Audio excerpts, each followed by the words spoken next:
Hello, and welcome to I Hate Talking, a podcast about talking, including etymology, frustrating topics, current events, and other random subjects. I'm Adam. And I'm Steph. We are married, and we invite you into these discussions with us as we talk about the good and the bad of talking. We hope you enjoy today's episode.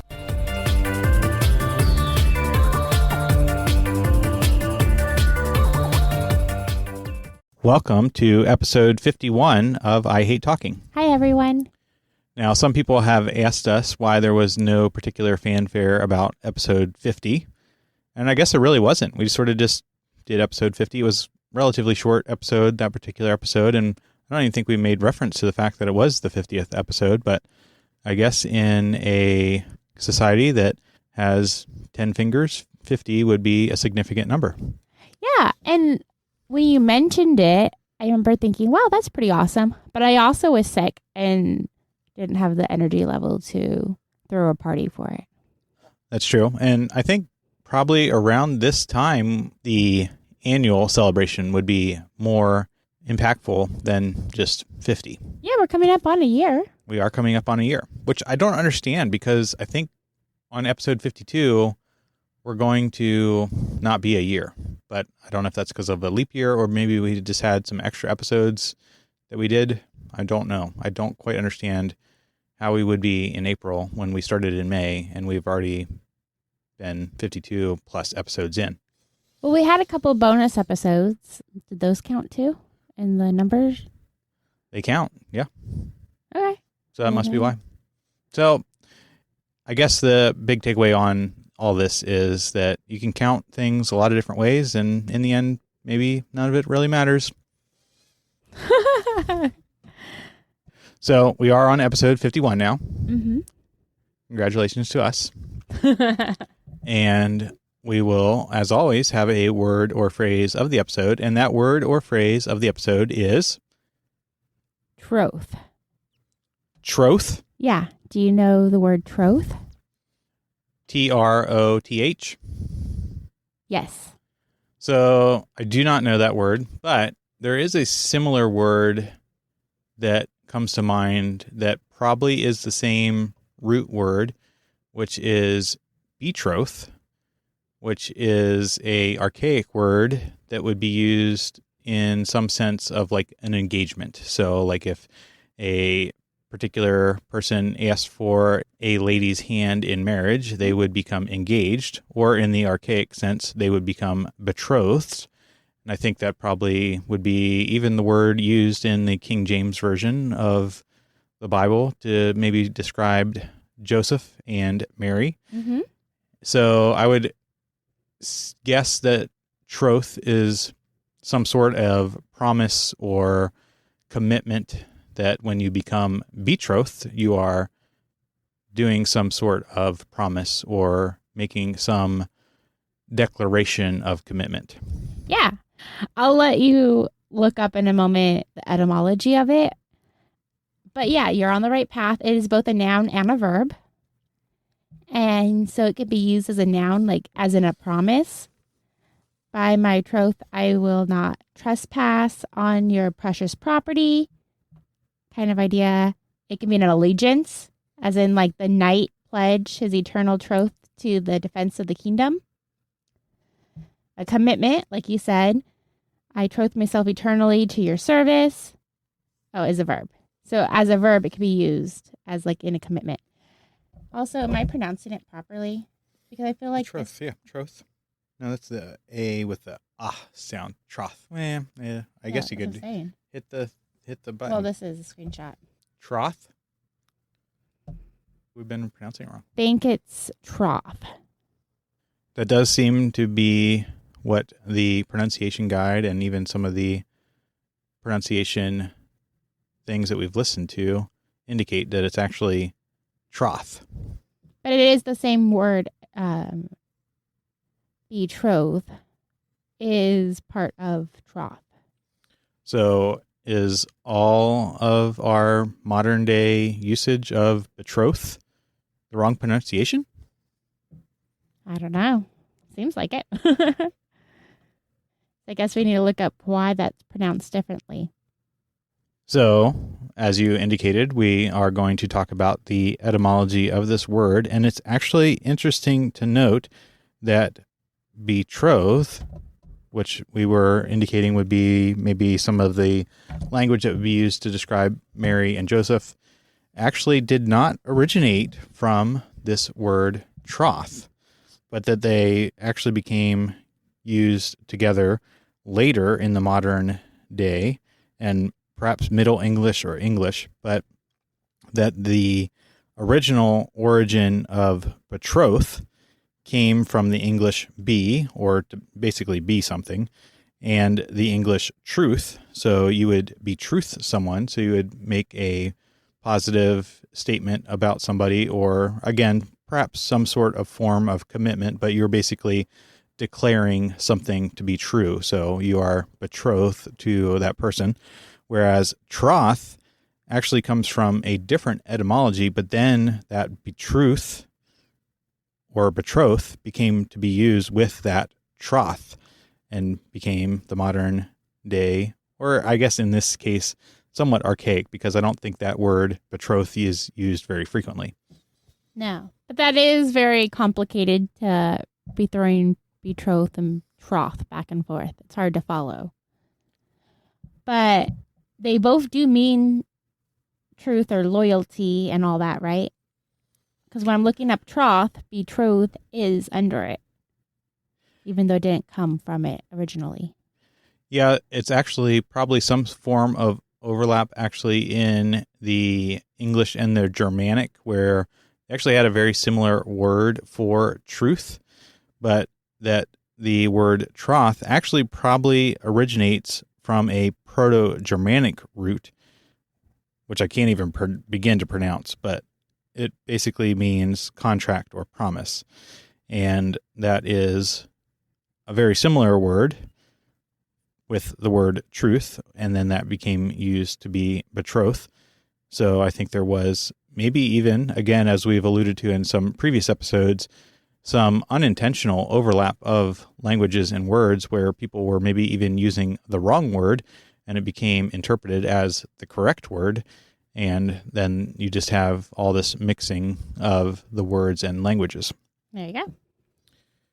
So at the core, though, it does mean some sort of contract or promise, and that would be true of both the Proto-Germanic as well as how it became to be used in the Old English, Middle English, and now perhaps somewhat archaic English. So we have the word troth as our word or phrase of the episode, but as we've discussed, a lot of interesting connections to betroth and some of the Proto-Germanic words and the overlap between German and English. Yeah. So the reason I looked up that word and wanted to know more about it was because I've been thinking a lot about loyalty lately and faithfulness and just like when, if ever, is it a good time to quit something? Whether it's a bad habit or a situation or a TV show. It could, be from... Well, are you going to quit the podcast? Is that what you're saying? Okay, so this is my time. I'm telling you now. No, I'm not. This is not trying to announce that to you and to others that I'm quitting the podcast. But just when are good times to quit something? Or is there ever a good time to quit something? And is the criteria always the same? Well, I think the criteria will vary greatly based on what or who it is that you're quitting, because I think that in some ways the word betroth will indicate that you are aligning yourself to a particular person. So you are committing yourself to that particular person and declaring that you are basically aligned with them or creating an allegiance with them or some form of commitment. And then that would create a contract of fidelity in some form or fashion. So if you make that promise and it is a particular relationship with a person, and obviously I'm alluding to marriage if it's not clear by now, Mm-hmm. that would be something that you would not quit. And that would be something that, again, the betroth word I think is associated with the engagement, the declaration that you are going to commit yourself to this person, and then you follow through with marriage and so on and so forth. That is a lifetime commitment, and then therefore you would not quit that per se. Mm-hmm. Now, obviously, there's various levels of commitment. You might have a job or a social club or a church that you are particularly associated with, and in some form or fashion, there will be an allegiance, quote unquote, or some form of troth in terms of the declaration of some form of contract with that said organization. Yeah, and it even goes to, things like sports, right? Or different clothing companies. People can have an allegiance and a strong pull towards those. And perhaps that's part of the complexity, is that in some of those things that you described, whether it be a sports organization or some sort of social club, there is really not necessarily a written contract per se. There's not like you are signing your name on the dotted line that you are going to serve in this position for 2 years and so on and so forth. Now, there may be instances where that is the case, but I think in a lot of the scenarios that you described, some of those examples, it's more of a social contract and not necessarily an explicit contract. But nonetheless, there is some form of troth mixed in there. Do you think that you need to sign something to make it a real allegiance? No, I do not think you need to sign something to make it a real allegiance, but that at least holds the parties accountable if they do break that allegiance. Right. In some states, like a verbal contract counts, right? But not in all states, and not probably doesn't hold up as well in like a court or something, right?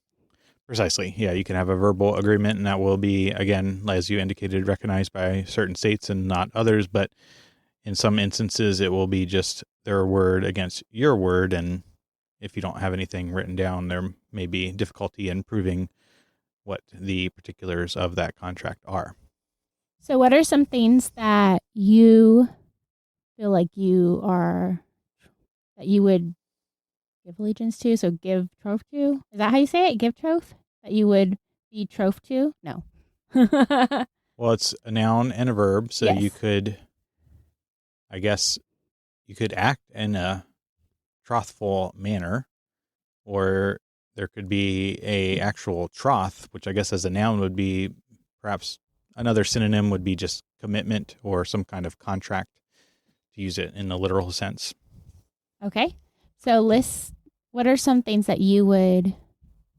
So I think in terms of the noun thing, there's probably some contracts that I would be under in that. Like I work for a company that has, some form of particular expectation on my performance and behavior, and I'm married. So obviously you have some form of expectation in maintaining our marriage contract, as it were.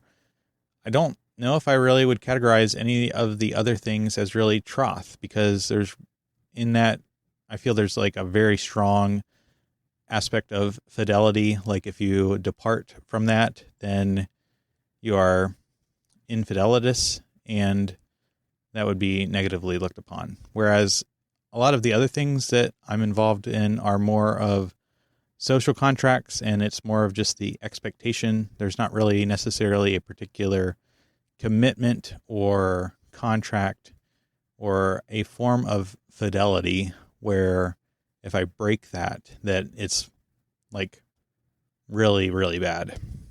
So, do you think, in your opinion, that troth is subjective?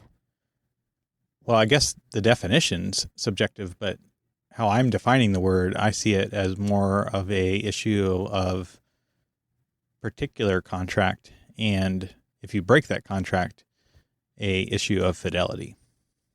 Okay. So I think some of the things with, like, as an example, scouts, right? As I serve within that in a leadership position, there's not necessarily a particular written contract, nor is there a huge burden of expectation that I fulfill that role for a certain period of time. Like, I am fulfilling the role in the role that I have within scouts, but if I departed from that, it may be more of an issue if I, like, went to a competitor of scouts, but like, if I just needed a break, I don't feel like that would be necessarily an issue of troth. So if you went to like Trail Life, that's not a competitor, but like a similar thing, or you started your own scouts and you were like, hey, everyone, come join my club instead. Yeah, but I did not have any particular betrothment to scouts that would prevent me from doing that, I don't think. So you listed the big things, overarching work, marriage, yada, yada. But what about like companies, loyal name brands or anything like that? Do you feel allegiance to any brands? As a consumer? Yeah.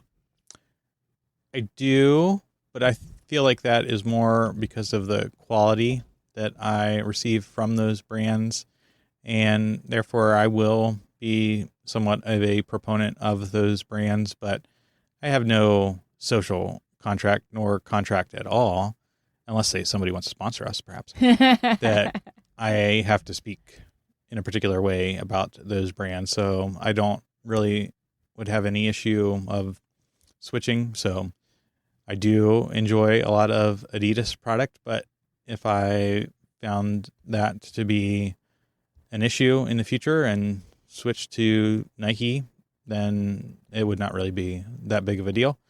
And there's maybe a little bit of troth in that, in maybe like a very wide definition of the word, in terms of some sort of commitment that is then changing. But that would be very, very far on the other end of the spectrum versus what those things that I've already mentioned are. Okay, so then in your definition of troth, in your opinion of it, there would not be a time, or there'd be a significant issue with breaking the troth. I think so. And part of the issue with even saying that you could break troth would be the time-bound component of it, because a lot of contracts are not necessarily time-bound, even in social contracts. So you do something, it's maybe for the foreseeable future, but it's not really a particular time period. Now, there are some things where, you know, you're going to serve in this role for 2 years or 4 years or things of that nature, or a lifetime. But I think in most instances, a lot of the things that we engage with, that we commit to, are not necessarily time-bound at all. Okay. So what are some of the things that you are betrothed to or would consider troth in your life? Yeah, I think I took it different. I can see how you took it very literal, because yes, I agree. Like, I've got my marriage, and there's some social and religious clubs that I did sign that I would attend or do certain tasks for. Not like there necessarily would be legal ramifications or whatnot, but that I did make a commitment to serve or whatnot in these groups. So I think those, but then, yeah, I also think about, like, can I say coffee? Like, I don't think coffee is in any way going to dislike you if you switch to tea. Coffee is not a, like, but it doesn't have to like you, but like, it's hard to even picture a day without coffee. And the times that I have to, it's very difficult. So I just think, like, that is something that, like, I'm committed to my cup of coffee every day. But yes, I understand they're not committed contract, right? There's no contract. You didn't contact the coffee bean and say, I'm going to grind you up and drink you. A coffee bean? We haven't had that in years. And then have you? Well, I just meant literally like the coffee bean. I thought you meant coffee shop. It's like, wow, that's a blast from the past.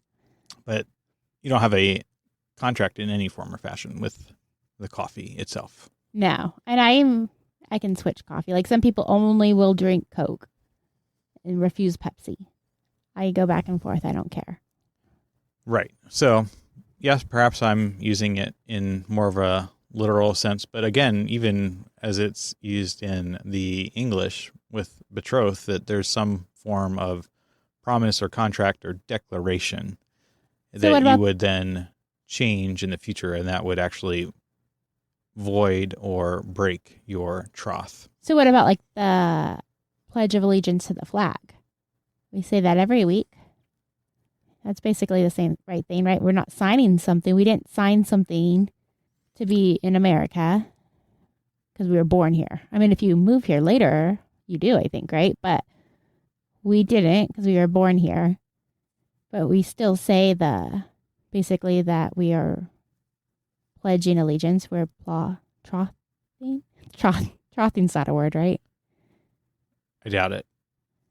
I have a hard time when it's a noun and a verb to go back and forth to use it properly. Well, any verb can be modified to an adverb, so you can do things in a trothly manner, I suppose. Well, there you go. Okay.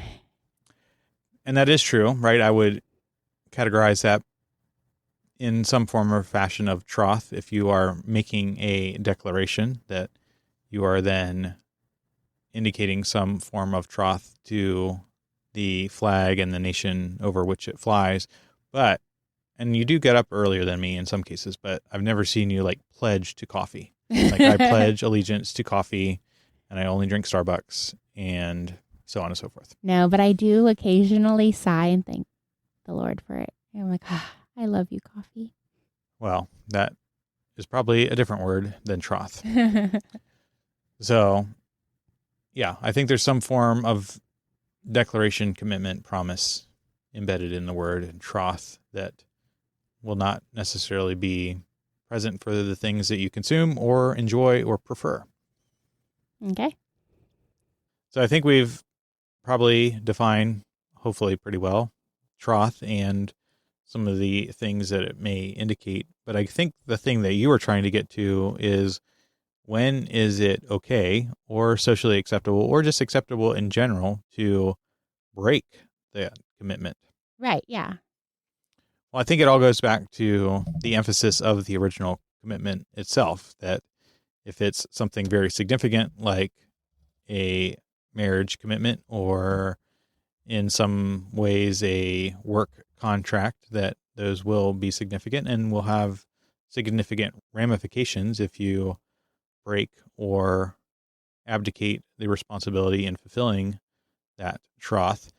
But that pretty much everything else, I think, is more of a social contract, and it's more of just expectations in terms of what you are doing. So in a social club or a volunteer organization or a religious organization, that there's probably more societal, cultural influence that is driving you to fulfill certain duties than a actual particular declaration of commitment.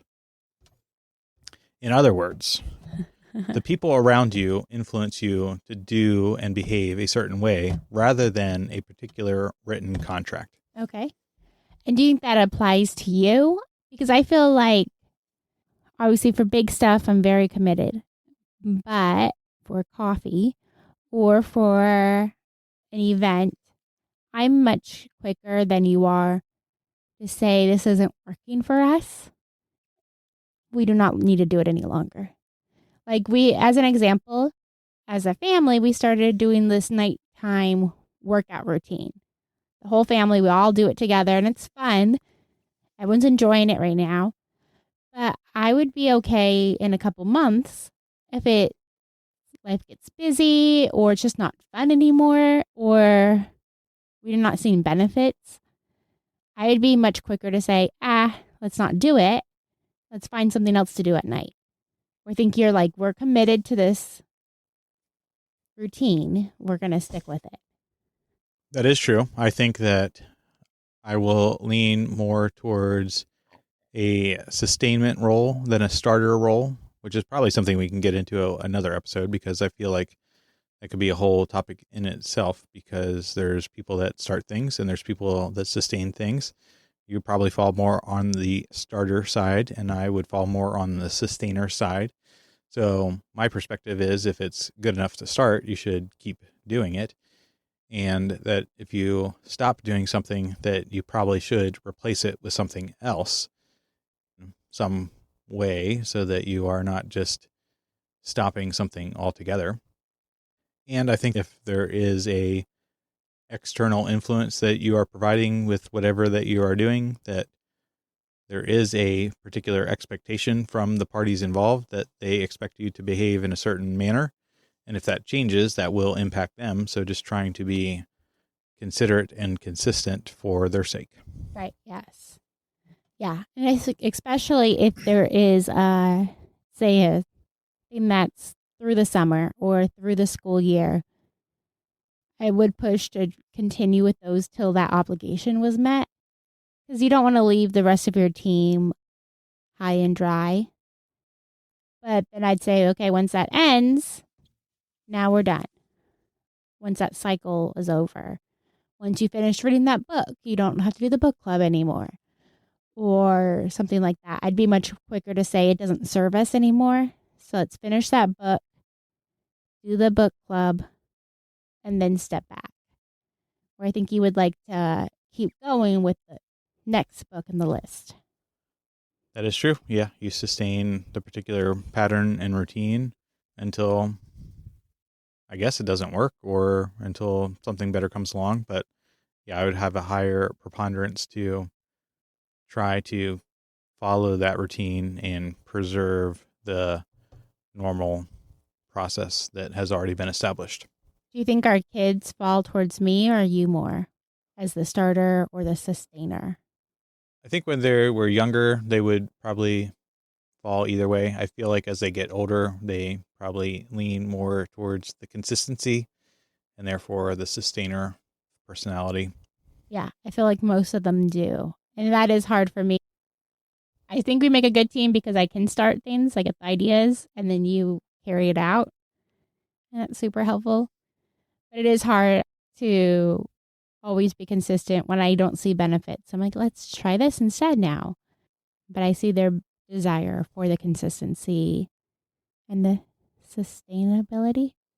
Exactly. So perhaps that's our big takeaway for this episode, is that in all these things, social contracts or things that you start and try and things that you participate in, that perhaps there should be some form of time-bound contract in these things, that they should not be open-ended and you're just expected to perform in a certain way forever, is that there needs to be some form of contract expiration date.